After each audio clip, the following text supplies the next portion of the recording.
નકલી પોલીસની અસલી પોલીસે ધરપકડ કરી છે। થોડા દિવસ પહેલા હોટેલમાં તોડ કરનારની ધરપકડ કરવામાં આવી છે।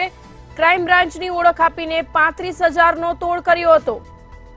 પોપટપરામાં રહેતા મિહિર કુગસિયાની ધરપકડ કરવામાં આવી છે। બંગાળી યુવક યુવતીએ તોડ કર્યાની ફરિયાદ પણ નોંધાવી છે।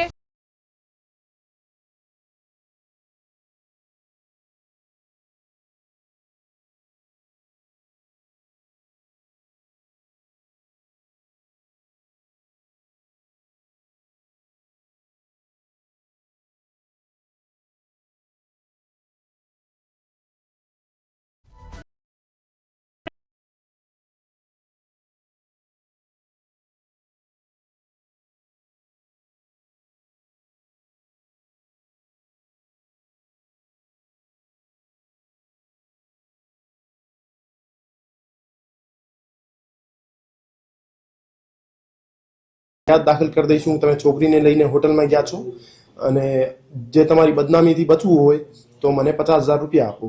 એવી પરિસ્થિતિમાં જે ફરિયાદી હતા એમના દ્વારા એમના પાસે તરત જ જે 12,000 રૂપિયા હતા રોકડ રકમ એમને હેન્ડઓવર કરવામાં આવી દેવી હતી અને ફરીથી પૈસાની માંગણી કરતા ફરિયાદી દ્વારા એટીએમમાંથી 19,000 રૂપિયા કાઢીને આરોપીને સોંપવામાં આવ્યા હતા। એવી રીતે જે આરોપી હતો આરોપી દ્વારા ફરિયાદી પાસેથી કુલ 31,000 એક્સટોર્ટ ખંડણી લઈ લેવામાં આવી હતી।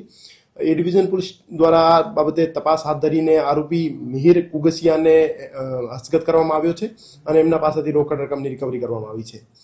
કોઈ ગુનાહિત ઇતિહાસ